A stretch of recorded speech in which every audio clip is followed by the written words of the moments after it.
बिस्मिल्लाहिर्रहमानिर्रहीम। आज के प्रोग्राम के साथ मैं हूं नुसुल्लाह मलिक। नाज़रीन, हम वो बदकिस्मत पाकिस्तान के शहरी हैं जिन्हें हर रोज़ लूटा जाता है, प्रॉपर्टी के नाम पे, कहीं किसी और चीज़ के नाम पे। और जो बड़े बड़े आप प्लाजे देखते हैं, कभी गौर कीजिएगा, इन प्लाजों के अंदर जाके उनकी जो पार्किंग है, बेसमेंट के अंदर जो पार्किंग है, वो दुकानें भी बेच दी जाती हैं। फिर मुख्तलिफ हाउसिंग स्कीमें लॉन्च की जाती हैं, हाउसिंग स्कीमों के नाम पर अरबों रुपये इकट्ठे किए जाते हैं। बाद में पता चलता है CDA, बाद में पता चलता है LDA, बाद में पता चलता है GDA, उन्होंने NOC नहीं दिया। फिर अखबारात में इश्तिहारात दिए जाते हैं और आवाम से कहा जाता है कि इन हाउसिंग स्कीमों में आप इन्वेस्टमेंट ना करें, इनकी मंजूरी नहीं हुई। जब वो हाउसिंग स्कीमें बन रही होती हैं, जब उनकी तशहीर की जा रही होती है, जब उनसे लोगों से पैसे वसूल किए जा रहे होते हैं, उस वक्त ये सारे हुकूमती इदारे सोए हुए होते हैं। इसी तरीके से जब नक्शे की मंजूरी की बात होती है, उस वक्त नक्शा मंजूर कर दिया जाता है या आराम से किसी बिल्डिंग की तामीर करने दी जाती है। और जब बिल्डिंग तामीर हो जाती है, फिर कई साल बाद जो बेचारे रिहायशी होते हैं, मालकान होते हैं, उनसे कहा जाता है कि जिस बिल्डिंग को आपने हासिल किया है, जहाँ आपने फ्लैट लिया है, जहाँ आपने अपार्टमेंट लिया है, इसकी तो मंजूरी नहीं थी। उस आदमी का क्या कसूर होता है जो अपनी सारी उम्र की जमा पूंजी उस बिल्डिंग में लगा देता है और फिर उसको सुनना पड़ता है कि इसकी मंजूरी नहीं हुई थी। बदकिस्मती से पाकिस्तान में हर रोज़ इन सोसाइटीज़ के नाम पर आवाम को लूटा जाता है। आज आपको एक ऐसा ही कहानी सुनाने लगी हैं, और उस तब्दीली सरकार के दौर की कहानी जो ये दावा करके हुकूमत में आई थी कि हम करप्शन ख़त्म करेंगे, हम अकरबा परवरी ख़त्म करेंगे, हम मुल्क के अंदर आइन और कानून की हुक्मरानी करेंगे और कोई भी गैर कानूनी जो काम माजी में होते रहे अब नहीं होंगे। लेकिन एक के बाद एक स्कैंडल इस हुकूमत का सामने आता है। कभी रिंग रोड स्कैंडल सामने आता है, कभी अद्वियात की कीमतों में इजाफे का स्कैंडल सामने आता है, कभी मालम जब्बा की बात की जाती है, कभी कुछ और कहा जाता है। और इतना कुछ होने के बावजूद ये हुकूमत अब भी दावेदार है कि ये करप्शन के खात्मे के लिए अवाम से वोट लेकर आई है। आज अगरचे कंटोनमेंट बोर्ड के इंतखाबात हुए, वो बड़ा अहम सब्जेक्ट था, लेकिन हमारे पास कुछ ऐसे गरीब लोग भी आए हैं जो कहते हैं कि हम पैसे तो दे चुके हैं, हम फाइलें खरीद चुके हैं, लेकिन हमें ये नहीं पता कि ये सोसाइटी मंजूर शुदा भी है कि नहीं है। ये बड़ी दिलचस्प कहानी है कि गुजरांवाला के अंदर ली पेरिस के नाम से एक सोसाइटी लॉन्च की गई। 1 लाख रुपए को उसका फार्म मार्केट में निकाला गया, जो लोगों ने खरीदा और अरबों रुपए इकट्ठे कर लिए गए। और उस सोसाइटी के हवाले से सबसे पहले डिप्टी कमिश्नर ने लिखा कि ना इनकी जगह है, ना बैंक स्टेटमेंट है, न जर, और बल्कि ये जरी रकबे पर सोसाइटी बनाई जा रही है।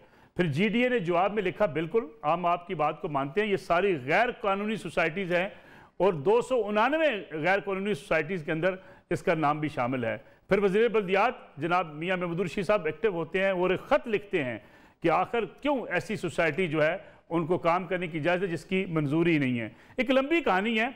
हाउसिंग सोसाइटी के पर फार्म फरोख्त किए गए, फिर DG एंटी करप्शन ने नोटिस लिया, फिर सेक्रेटरी हाउसिंग ने GDA को लिखा कि ये गैर कानूनी सोसाइटी है, लेकिन GDA के DG जाते जाते इस सोसाइटी को मंजूर कर गए। और अब भी जो है वो रेवेन्यू डिपार्टमेंट से इसकी मंजूरी होना बाकी है, जो एक कानूनी शर्त है किसी भी सोसाइटी को मंजूर होने के लिए।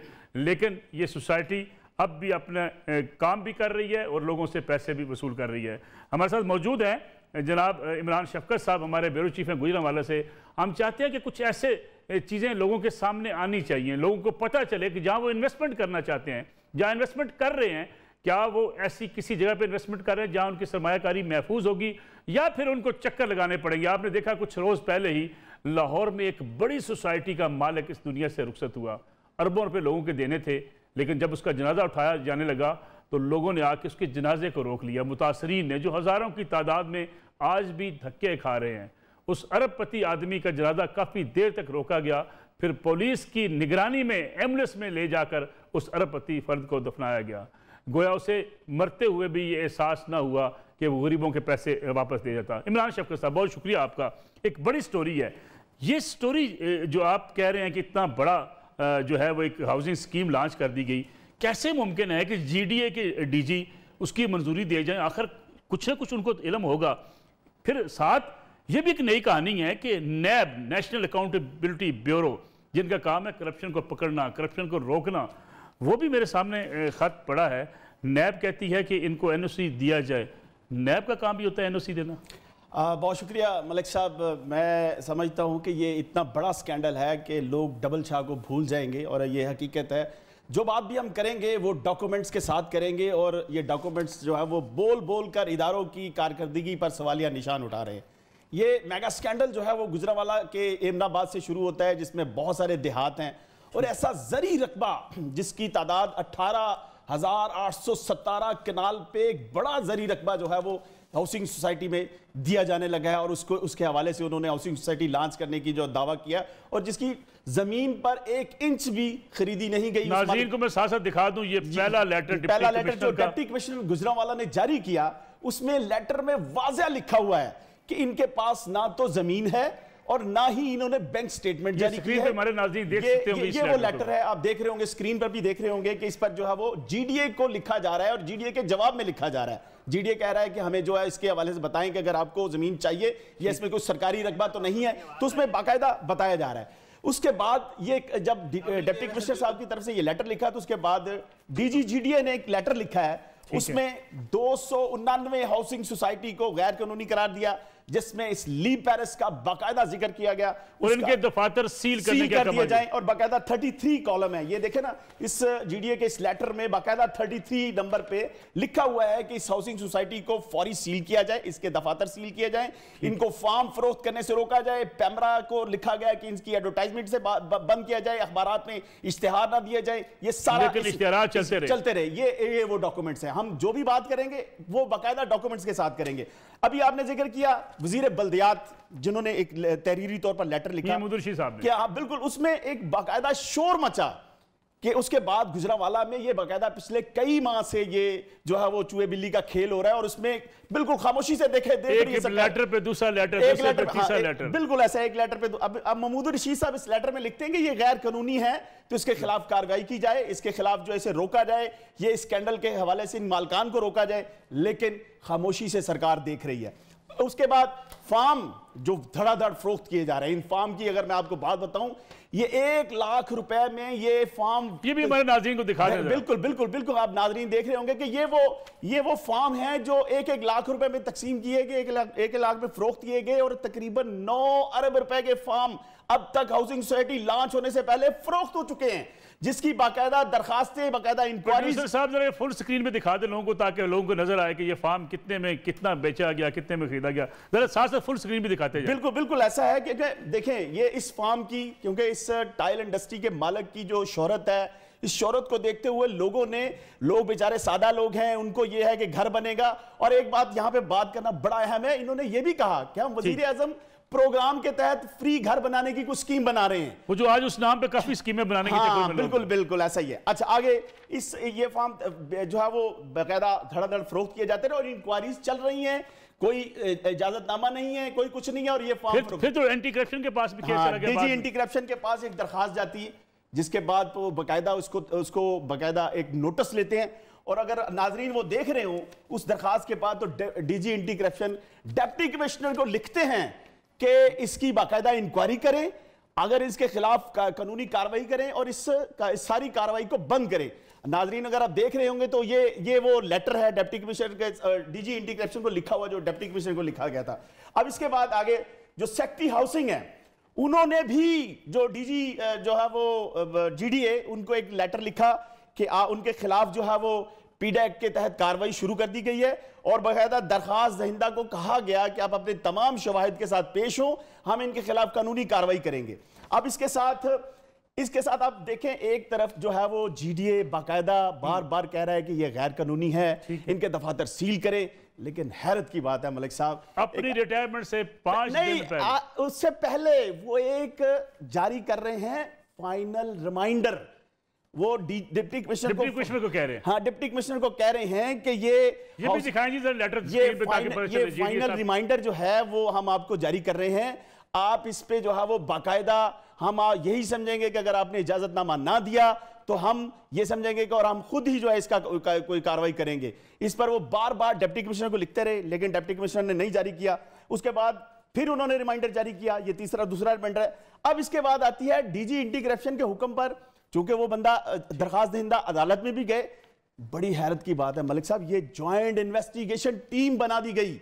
ये ज्वाइंट इन्वेस्टिगेशन टीम का लेटर है, जिसमें लिख रहे हैं कि deputy director legal, deputy director investigation और असिस्टेंट डायरेक्टर की रोशनी में तीनों मेंबरान इसकी जो है वो इंक्वायरी करेंगे और इसके खिलाफ कानूनी कार्रवाई होगी। इन तमाम चीजों को बंद किया जाए।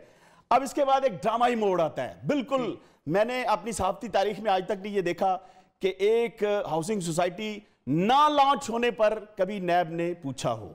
ये पहली दफा इस तरह का हम खत देख रहे हैं। नैब का काम है करप्शन को रोकना, बड़े बड़े स्कैंडल पकड़ना, बड़ी बड़ी सोसाइटी जो अवाम का पैसा लूटती है लेके अवाम को देना। बिल्कुल ऐसा है।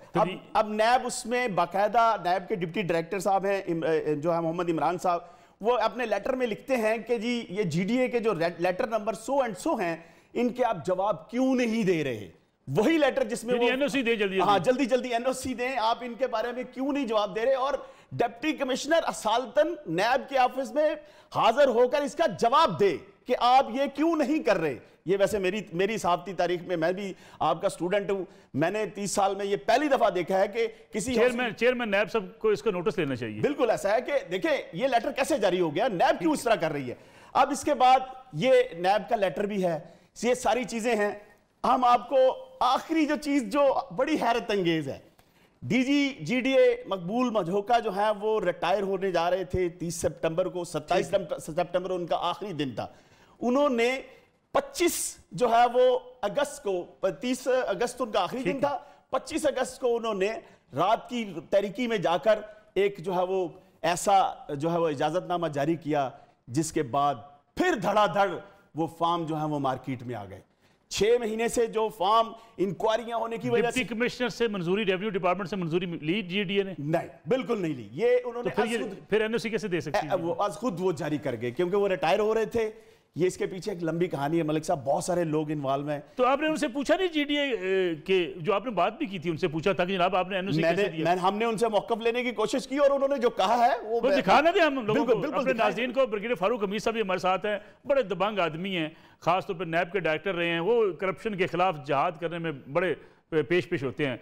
जरा सुनवा दें, मेरे ख्याल में उनको डीजी जो है जीडीए क्या कह रहे थे। जरा प्रोड्यूसर साहब जरा दिखाइएगा, जब हमने मौकफ लेने गए डीजी जो है जीडीए के पास तो उन्होंने क्या कहा, जरा ये सुनाइएगा हमारे नाज़रीन को।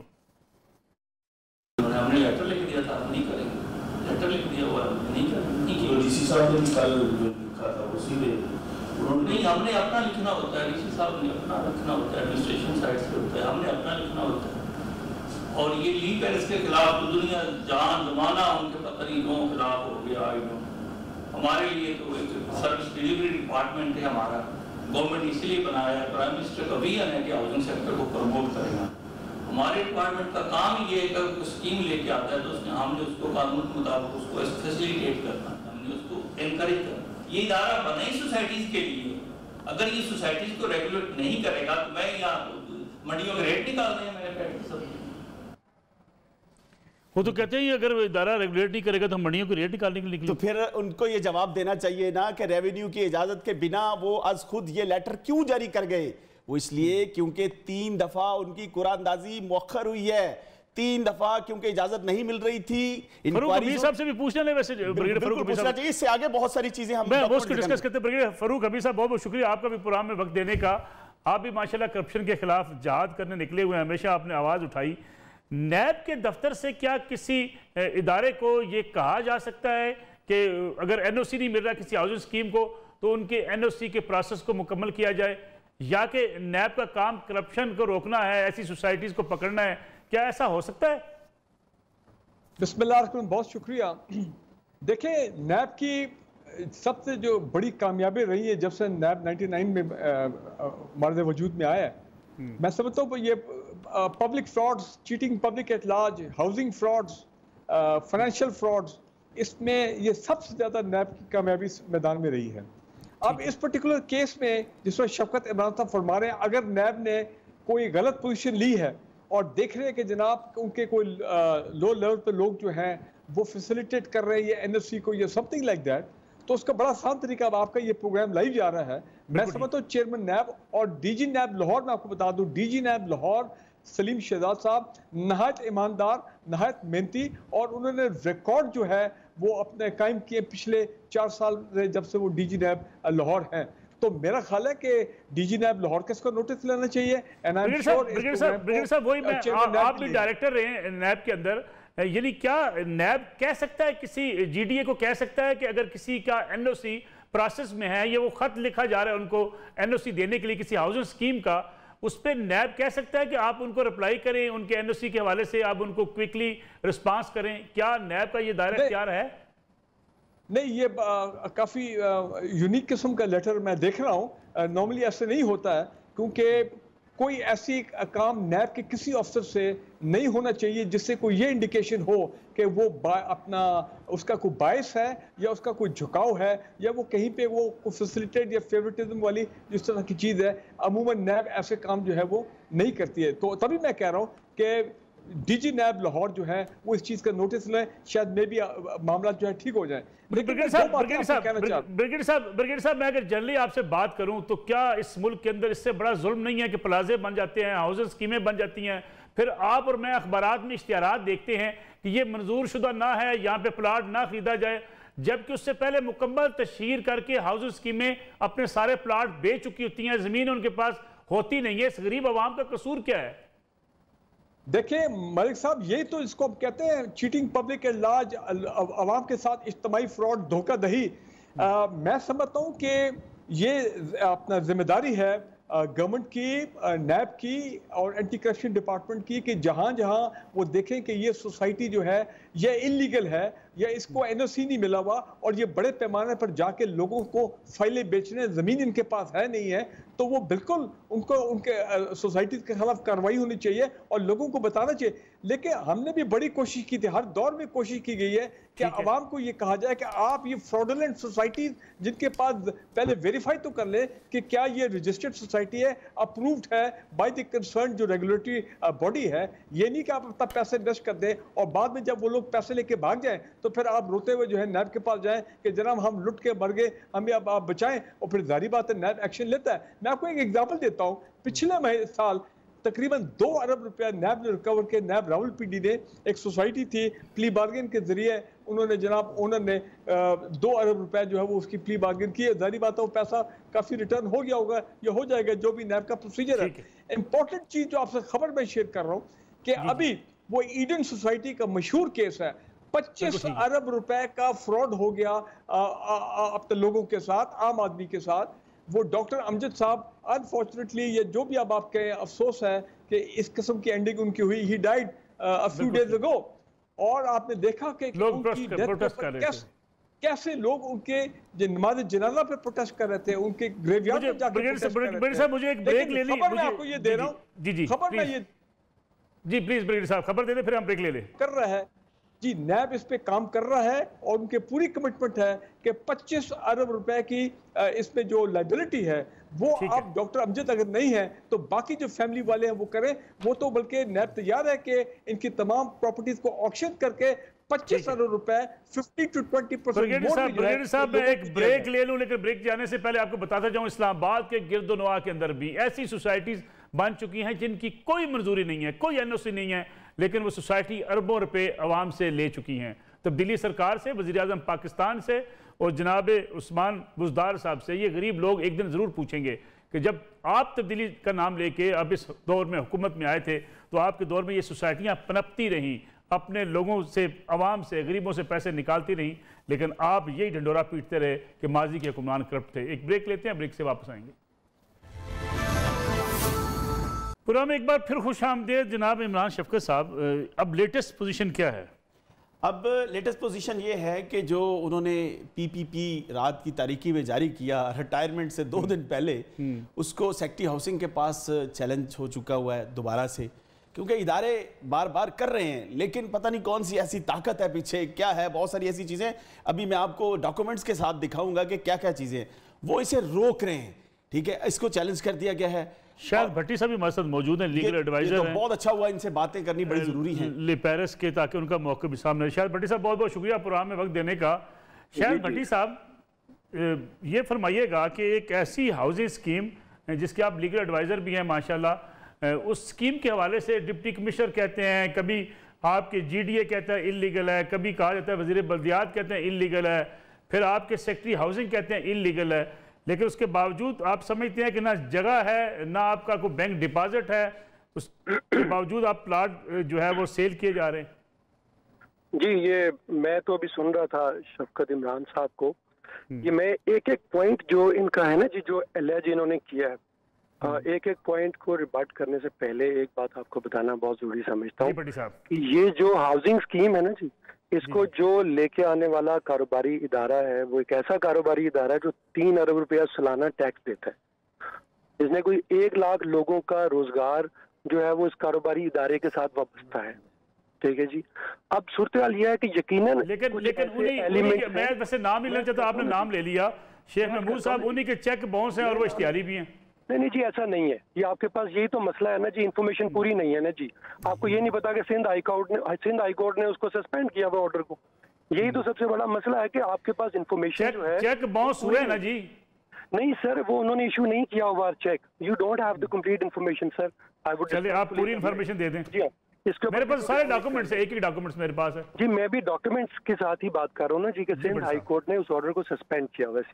अच्छा, अब सूरत हाल ये है कि जो शफकत इमरान साहब ने एलिगेशन अलेज किए हैं वो ये कहते हैं जी कि ये सोसाइटी जो है ज़रई रकबे पे बनी है, फिर वो कहते हैं ये सोसाइटी जो है ये फाइलें बेच रही है, फिर वो कहते हैं जी कि ये सोसाइटी जो है इसका प्रेमिसेस सील करने का डिप्टी कमिश्नर ने ऑर्डर किया हुआ है, फिर वो कहते हैं जी कि नैब ने डिप्टी कमिश्नर को कहा कि आप इनको एनओसी क्यों नहीं देते। अब ये सारी सूरत हाल जरा 1 बाय 1 सुन लीजिए, इसके अलावा तो कोई चार्ज नहीं है ना जी। अच्छा, नंबर 1 शफकत साहब से पूछ लीजिए कि क्या ये जमीन ज़रई रकबे पर है, क्या ये पेरी अर्बन स्ट्रक्चर प्लान के मुताबिक। चलिए 1 बाय 1 कर दीजिए शफकत साहब, ज़रई रकबे पे जमीन है जी। ये बिल्कुल ज़रई रकबे पे है। ये चैलेंज करके मैं बताता हूँ, आदो राय, चंडियाला, ये सारा वो ज़रई रकबा, और ये नहर के किनारे वो ज़रई रकबा है जहां पर धान की और जो दूसरी डीसी साहब का लेटर भी है इसमें, जिसमें डीसी साहब ने लिखा हुआ है बकायदा। साहब this is very easy to determine. आप अभी वेबसाइट खोलिए जीडीए की, वहां पर सारे पेरी अर्बन स्ट्रक्चर प्लान्स पड़े हुए हैं। मिलके सारा खेल खेला है जी। मैं कह रहा हूँ आप वहां से खोल के देखिए। अच्छा, जीडीए नहीं बनाता। पट्टी साहब मुझे आपके सारे डॉक्यूमेंट्स में पट्टी साहब आपके सारे डॉक्यूमेंट्स में मुझे कहीं ये नजर नहीं आया कि जो लैंड आपने खरीदी है उसके डॉक्यूमेंट्स आपने कहीं भी सबमिट करवाए हों। सर आप पूरी बात सुन लीजिए ना जी प्लीज। आपने जब कहा कि एक बात तो आप ये तय कर लीजिए कि ये ज़रई रकबा नहीं है, ये पेरी अर्बन स्ट्रक्चर प्लान है, ये वो एरिया है जहां पर इजाजत है कि हाउसिंग स्कीम्स बनाई जाए। नंबर 1 ये डिप्टी कमिश्नर साहब ने एक लेटर लिखा है जिसमें लिखा है 18,817 कनाल ज़रई रकबा पर ये सोसाइटी बनाई जा रही है। मैं जो अर्ज कर रहा हूँ ना सर कि डिप्टी कमिश्नर के लेटर से कुछ नहीं होता, पेरी अर्बन स्ट्रक्चर प्लान होता है जो लैंड सब सर डीसी रेवेन्यू का इंचार्ज डीसी है। सर आप सुन लीजिए ना, 2020 के लैंड यूज रूल्स हैं जो ये बताते हैं कि किस तरह डिटरमिन किया जाएगा कि कौन सा रकबा ज़रई है और कौन सा रकबा जो है वो पेरी अर्बन है। इस बात में कोई डिस्प्यूट नहीं है महकमों के ऊपर और यहाँ पर अथॉरिटीज के दरमियान। ये बिल्कुल ही एक अनडिस्प्यूटेड और एक अजीब सी बात। आगे जी बात सुन लीजिए, अगली बात से सुन लीजिए। अब ये कहते हैं कि फाइलें भेज दी। अब फाइलें क्या होती हैं? फाइलें तो ये होती हैं कि आप जमीन की कीमत वसूल करें, उसकी किस्तें लेना शुरू कर दें लोगों से।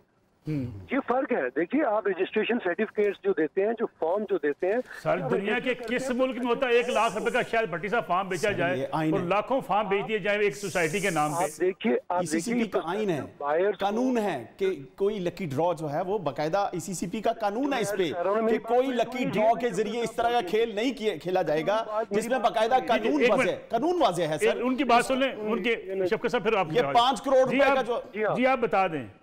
जी हाँ, ये प्रोस्पेक्टिव बायर्स को रजिस्टर किया जाता है।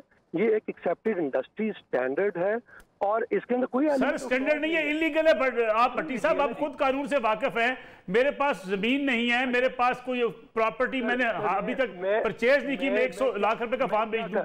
मैं फॉर्म में क्या है, फॉर्म में यही है ना कि मैं 12 से 18 महीने के दौरान आपको प्लॉट दूंगा, तो मैं दूंगा। सर आपको 50% लैंड गवर्नमेंट को दिखानी है, मैंने ये लैंड खरीद ली है। सर आप मेरी अर्ज सुन लीजिए ना। आगे इन्होंने कहा जी कि ये एडीसीआर ने जो है वो ऑफिस सील करने का ऑर्डर कर दिया और एडीसीआर ने ऑर्डर कर दिया जी एंटी करप्शन को मामला भेज दें। ये नहीं आपको बताते कि दैट ऑर्डर जो था उसको चैलेंज किया गया ऑनरेबल लाहौर हाई कोर्ट में और ऑनरेबल लाहौर हाई कोर्ट ने एडवर्स एक्शन लेने से रोका ADCR को। भट्टी साहब चले आप मुख्तसर बता दें, भट्टी साहब आपके पास लैंड है, कोई डॉक्यूमेंट्स आपने कहीं सबमिट किए हैं? जी सर, हमारे पास प्रिलिमिनरी प्लानिंग परमिशन JDA ने दी है, हमने प्री रिक्विजिट फुलफिल किए हैं। 25 तारीख रिटायरमेंट से दो दिन पहले, रिटायरमेंट से 2 दिन पहले, रिटायरमेंट से 2 दिन पहले। अच्छा भट्टी साहब से मैं 2 सवाल लेना चाहता हूं। आप क्विकली सवाल कर लें भट्टी साहब, दो क्वेश्चन जल्दी कर लें। आप ये बात ज़दे जुबान है भट्टी साहब, ये मुझे बता दें भट्टी साहब जो डिप्टी कमिश्नर तब्दील हुए उनको इन्होंने कितने गिफ्ट दिए, उनके घर जाकर इन्होंने जो है वो बाकायदा सोने के सेट दिए, जो इन्होंने सोने के हार दिए वो वापस हुए, फिर इन्होंने डिप्टी कमिश्नर को तब्दील करवाने के लिए कहां पैसा खर्च किया वो भी बता दें। फिर इसमें ये बात नहीं, मैं एक बात साहब मैं इनसे ये जानना चाहता हूं, ये बात कर रहे हैं ना, ये कह रहे हैं कि 5 करोड़ रुपए का लकी ड्रॉ दिया जाएगा। मुझे ये बताएं कि कानून कहता है ECCB का कि इस तरह की कोई भी लकी कमेटी जो है वो गैर कानूनी होगी। इस फॉर्म पे इन दोनों पे कमेंट कर दें भट्टी साहब, शार्टली कमेंट कर दें। 5 करोड़ रुपए का लकी ड्रॉ हो सकता है आपके फॉर्म पे। ये जो कहते हैं ना जी डिप्टी कमिश्नर का, ये नहीं आपको बताते हैं कि डिप्टी कमिश्नर ने कौन सा NOC विद होल्ड किया हुआ था। देखिए जब हाउसिंग स्कीम की अप्रूवल है, प्रिलिमिनरी प्लानिंग परमिशन है, उसका एक प्री रिक्विजिट है, सुन लीजिए ना बात, उसका एक प्री रिक्विजिट है कि क्या जो जमीन जहां ये हाउसिंग स्कीम बननी है, whether that is notified by the government for acquisition for any other public purpose और नॉट। ये यस और नो में इसका जवाब होता है। मुझे तो सिर्फ आपसे ये पूछा था मैंने आपने से कि आपने कोई जमीन खरीदी हो, मुझे उसके डॉक्यूमेंट्स दिखा दें, हम मान जाएंगे कि आपने जमीन खरीदी है। मेरी बात सर, ये DC वाली बात तो सुन लीजिए ना, कि आप डिप्टी कमिश्नर को अप्लाई करते हैं जी, ये बता दीजिए कि क्या गवर्नमेंट ने ये लैंड नोटिफाई की है या नहीं की। इनसे हार सेट का भी पूछा है। अच्छा, मैंने कहा सोने का कलम का भी पूछा है। चले इसको बाद में करते हैं। ये भी पूछा है। भट्टी साहब प्रोग्राम का वक्त बड़ा मुख्तसर है भाई, DC हम फिर इसमें प्रोग्राम कर लेंगे, बड़ा डिटेल में कर लेंगे, आपको पूरा मौका भी देंगे। आपके पास अगर कोई लैंड परचेज आपने की हुई है, उसके डॉक्यूमेंट्स दिखा दें। सर मैं आपको we are in the process of procuring the land. Sir उससे पहले तो आप 5-5 करोड़ के नामात नहीं दे सकते ना। अरबों रुपए के फार्म आप बेच गए, आप अरबों रुपए के फार्म बेच गए इसी चक्कर में, क्योंकि आपने हाउसिंग सोसाइटी की जो इजाजत ली नहीं। साहब thank you very much for joining us. जी जो इलीगल जी फारूक ब्रिगेडियर फारूक हमीद साहब प्लीज। मैंने सारी गुफ्तगू सुनी है और मैं इस नतीजे पे पहुंचा हूं कि ये टिपिकल फ्रॉड इमर्ज हो सकता है। इस वक्त इसको प्रिवेंट करने के लिए नैब शुड टेक एक्शन और लोगों को जो है उनको कंप्लेंट करना चाहिए नैब के साथ, और नैब इन्वेस्टिगेट करे कि ये क्या इनके मामला सारे as per the legal procedures क्या ठीक है या नहीं है। तो इससे पहले कि लोगों के साथ कुछ फ्रॉड हो जाए, फिर नैब जो है जाके फिर अपनी कार्रवाई करे। ब्रिगेडियर साहब एक छोटी सी ब्रेक प्रोग्राम में शामिल कर रहे हैं, वापस आएंगे, बात करेंगे कंटोनमेंट बोर्ड्स में होने वाले आज इलेक्शन की, किसका पलड़ा भारी रहा और क्या कहीं कोई बड़े बड़े अपसेट हुए, इस पे बात करेंगे। एक ब्रेक के बाद ब्रिगेडियर साहब हमारे साथ मौजूद रहिएगा।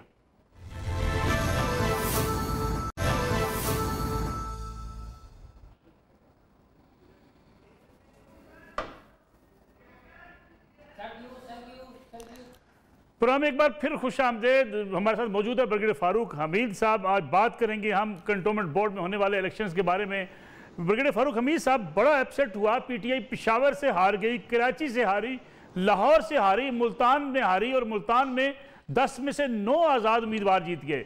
बड़ा अदम एतमाद देखने में आया।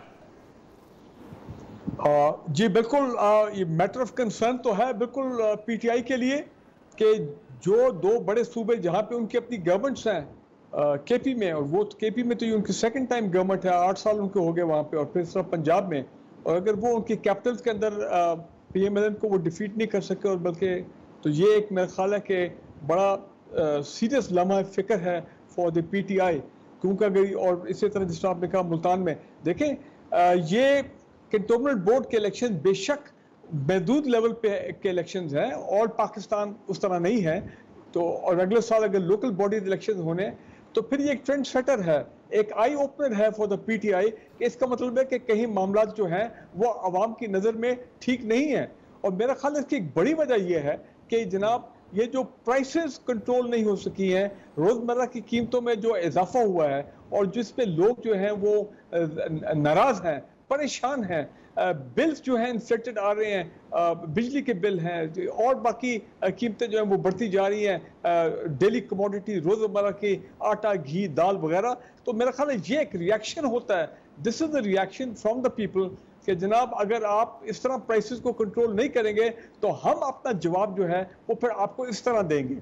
तो मैं ये कह रहा हूँ कि अब पीटीआई के लिए, और लाहौर की मैं खास बात करना चाहता हूँ, देखें लाहौर में अगर आपको याद है नेशनल असेंबली की 13 सीटें थी 2018 की इलेक्शन में, पीटीआई ये 2 सीटें थी, ये 3 जीती।